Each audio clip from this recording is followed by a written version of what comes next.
Young Flame is more.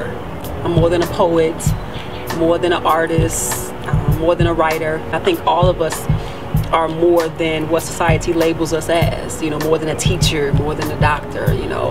I'm a sister, I'm a daughter, I'm a friend, you know, and Young Flame is just that persona of all of those things magnified. So if I had to label it, yes, I would say I'm a very passionate artist within the realm of spoken word. But the long definition, I don't know, ... I guess. And then you guys make your own definition, and hopefully it's a good one. What I see is different from what you guys may see. See, the reflection that reflects off of my eyes may lead me to gray while you see blue skies. And like Slam, I see my back up against a brick wall with a Mack truck 2 inches in front of my face. I see myself having to succeed or else be called a disgrace. And unlike Mace, everything may not feel so good. I may not live in the hood, but who says I never did or never could? From Chicago, you know, born and raised. Actually, I was technically born on the west side of Chicago until the age of like, I think 3 or 4. And then my mom and I moved to the south side. So I claim the south side, but I always had love for the west side.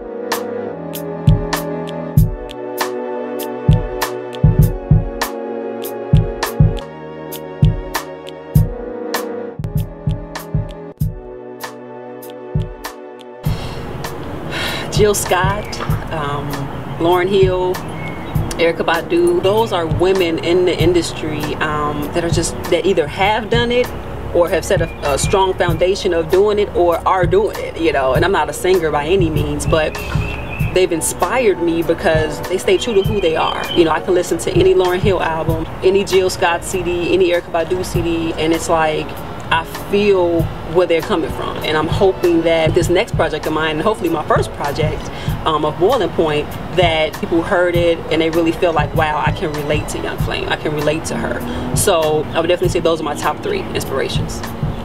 I was always too slow and she was always so slick. This is what she wanted me to think. I remember getting so used to the smell that at one point it didn't even stink. It just became like this natural fragrance. But through it all, she remained on my A-list, though at night I would cry, wondering why she continued to lie to me.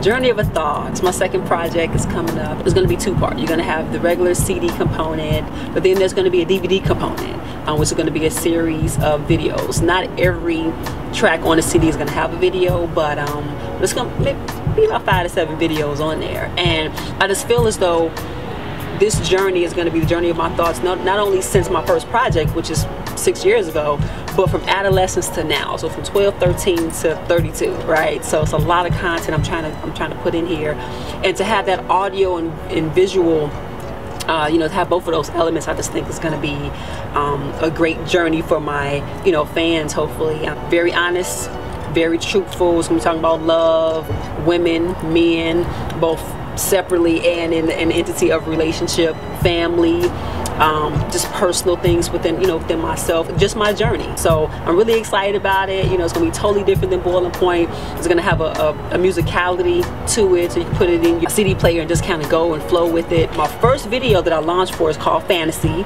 Was featuring a phenomenal singer, Allegra Dolores. I've been getting so much love on it. Thank you all so much for going to my YouTube channel and viewing it and sharing it on Facebook and Twitter. I mean, it's been amazing. Every other video will be part of the DVD collection. So hopefully, you know, you guys just kind of, you know, stick with me, you know, stay on my Twitter, stay on my Facebook. I'll definitely be letting you guys know of any updates with the project. Right now it's slated for December of this year, but if not, hopefully no later than March of 2013. It's just my journey, and I'm just kind of revealing that journey to you guys. It's gonna be real raw and real and honest, and I'm hoping that it's well received. So Journey of a Thought coming soon. Be on the lookout for it.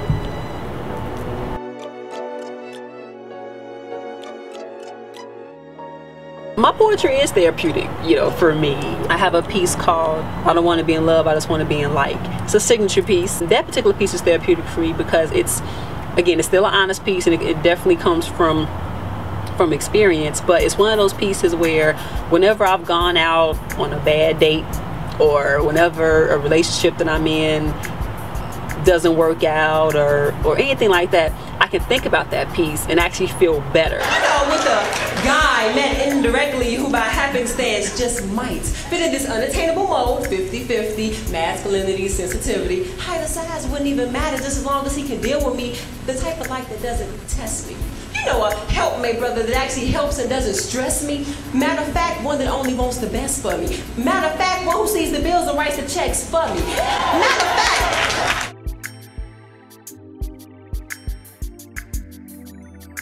There was a prayer that I sent out about maybe 2 months ago, 2 or 3 months ago, where there's a show called Verses and Flow on TV One. And I wanted to be on this show. They did season 1. They were gearing up for season 2. I didn't quite know when, but I just kept praying like, Lord, I really want to be a part of this show in any capacity. Kid you not, I do the prayer multiple times. I sent an email out to the producer of the show, director of the show, the talent agent, everybody. I finally get an email back saying, hey, we're doing this Chicago live event sponsored by Lexus. Wanted to know if you wanted to submit a piece for it. Submit the piece. I get an email back less than a week later saying we definitely want you to perform. It was just like my dream come true, you know, and you know, to be able to perform for such a just phenomenal brand like Lexus, phenomenal show like TV One Verses and Flow, phenomenal network like TV One in my city, repping my city, doing what I love. I couldn't have scripted it better. So on the stage, yes, Young Flame. Off the stage, I'm not necessarily Young Flame, but I am still an artist, like I said earlier, and I've actually had the opportunity to be in a couple movies, as well as a TV show called Chicago Code. And in those particular, and I was in Transformers 3. That was my first one, which was huge, to work with Michael Bay and Tyrese and Shia LaBeouf.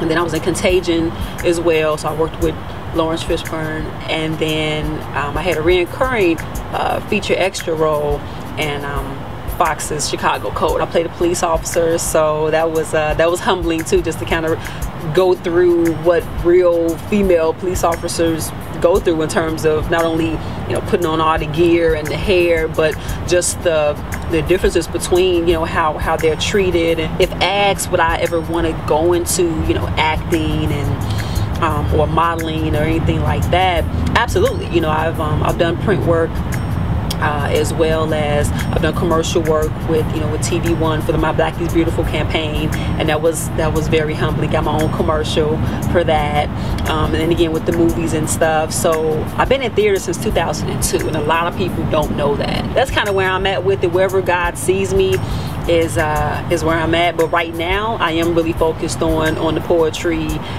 and just, you know, trying to see where that takes me. But sky's the limit. Sky's the limit on where I can go, and hopefully where I do go. So